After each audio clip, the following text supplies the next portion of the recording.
Bismillahirrahmanirrahim. Assalamualaikum. Hari ini cikgu nak bagi contoh soalan berkaitan faedah compound. Dia ada 4 contoh soalan yang berbeza-beza. Macam mana awak menyelesaikan masalah yang berkaitan untuk mencari yang pertama jumlah compound, yang kedua adalah masa dan kadar faedah, yang ketiga nilai semasa, dan yang keempat adalah kadar faedah efektif, iaitu kadar berkesan. Macam mana awak nak cari? Tengok bentuk-bentuk soalan dia. Okey, yang pertama ni macam mana soalan tu berkaitan dengan jumlah compound. Okey, contoh. Pada awal tahun Januari 2017, Muqtadir melabur sebanyak RM10,000 dalam saham amanah di sebuah bank. Pihak bank memberi faedah keuntungan 10% setahun bagi setiap 6 bulan. Kira jumlah wang mutakhir pada akhir tahun 2017. Okey, sekarang P yang dibagi adalah 10,000. Okey, R dia adalah 10%. Awak tukar kepada perpuluhan dapat 0.1. T awak adalah setahun sebab awal tahun dia labur dan hujung tahun dia nak kira. So, anggap 1 tahun. Okey, M tadi saya dah cakap adalah kekerapan compound dalam setahun. Okey, bank cakap dia bagi faedah keuntungan 10% ni bagi setiap 6 bulan. Okey, setahun ada berapa bulan? Ada 12 bulan. 12 bagi 6, awak akan dapat 2. Itulah maksudnya awak dapat kekerapan awak adalah 2, M awak. So, awak masuk dalam formula. S sama dengan P 1 tambah R per M tutup kurungan M T. Okey, P awak adalah 10,000, maaf, 10,000. Tambah 1 tambah dengan R awak 0.1 per M. M awak ada 2. Masukkan nilai 2. Tutup kurungan M awak 2 kali dengan T awak 1. So, awak ambil kalkulator. 1 tambah dengan 0.1 per 2. Awak dapat 1.05. Kuasakan dengan 2 kali 1, awak dapat 2. Jawapan dia ini baru awak darabkan dengan 10,000. Awak dapat 11,025. Ni jawapan dia. Boleh faham Ini contoh macam mana awak nak cari jumlah compound. Boleh cari jumlah compound. Okay, sekarang kita tengok pada latihan. Contoh bila awak nak cari masa dan kadar faedah. Okay, contoh dia. John telah mendapat pinjaman sebanyak 12,000 daripada sebuah bank dengan kadar faedah compound 3% setahun. Kirakan tempoh tahun yang John pinjam sekiranya jumlah bayaran balik dia adalah RM13,506.11. Okay, P yang dia bagi 12,000. R yang dia bagi 3%. Awak tukar kepada perpuluhan 0.03. Dan S awak, yang ni S sebab jumlah bayaran balik RM13,506.11. Masukkan dalam formula awak. So, S sama dengan P1 tambah R per M kali MT. Okay, S awak RM13,506.11. P awak 12,000 tambah 1 per R. R awak 1 tambah 0.03. M awak dia tak cakap berapa kali compound. So, anggap 1. So, abaikan je.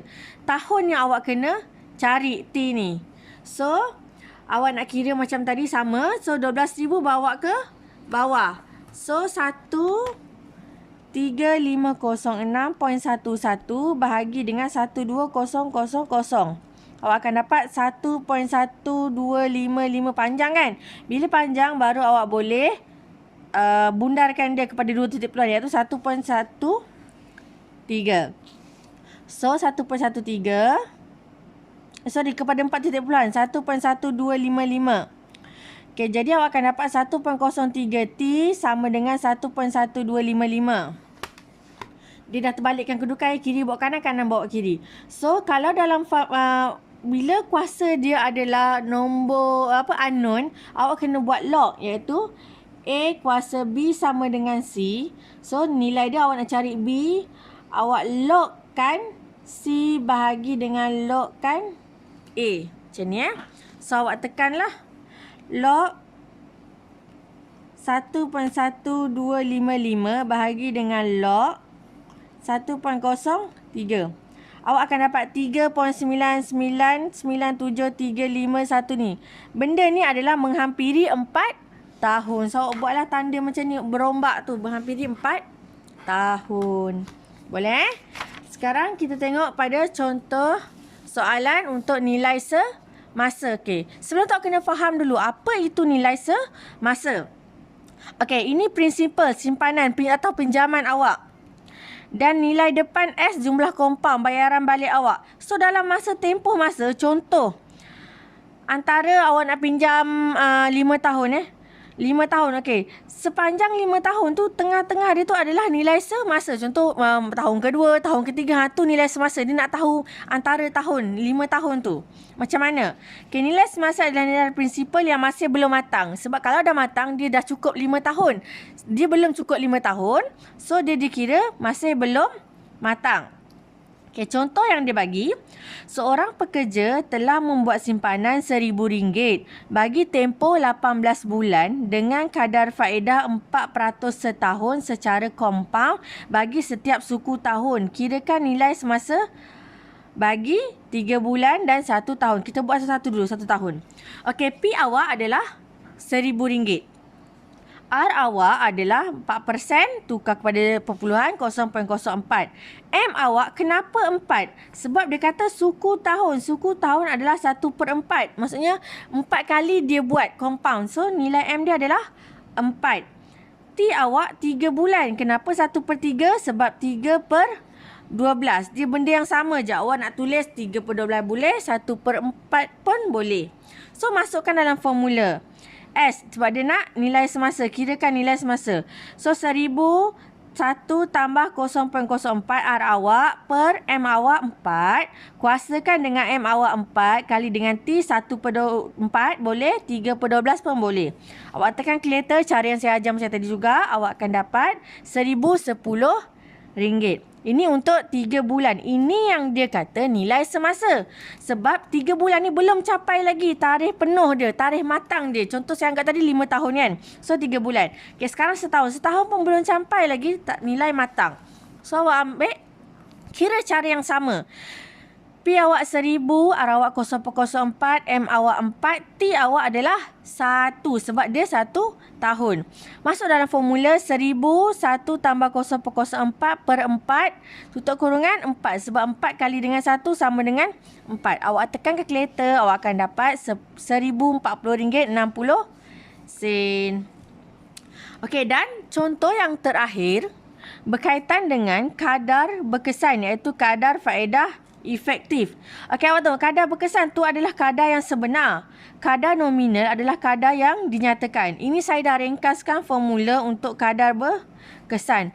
RE sama dengan 1 tambah R per M, MT. Tolak dengan 1. Awak jangan pening. Dia sama dengan S. Cuma P dia dibuang. Tak ada kat depan P ni. Tapi dia tolak 1 dekat belakang. Tengok contoh dia bagi. Andaikan RM1,000 disimpan dalam akaun yang membayar faedah pada kadar 4% dikompaunkan setiap suku tahun. Berapakah kadar berkesan? Dia cakap berapakah kadar berkesan simpanan tersebut. So 1 tambah dengan R dia 0.04 dikompaunkan setiap suku tahun. Suku tahun 4 kalilah dikompaun. So M dia 4. Dia nak dalam bentuk setahun. 1. So kira tapi tolak dengan 1. Awak kira-kira awak akan dapat 0.0406. Ataupun dalam bentuk peratus 4.06%. Okey, boleh Okey, kalau boleh. Saya nak awak buat latihan jumlah kompaun ni. Ni latihan dia yang dia bagi. Ini adalah jawapan dia tau. Tapi tak semesti betul. Kena tengok cek balik. Ini latihan untuk jumlah kompaun. Masa dan kadar faedah. Ini latihan dia. Ada 2. Nilai semasa. Latihan dia ada 1. Dan kadar berkesan latihan dia ada 1. Ya, ada 1. Dan 1.33 ni, benda ni normal lah, biasa awak kena pilih. Itulah latihan yang awak kena buat. So ada 1, 2, 3, 4, 5, 6, 7, 8, 9, 9. Ya, 9 soalan. Okay, buat dan hantar pada saya. Okay, terima kasih. Assalamualaikum.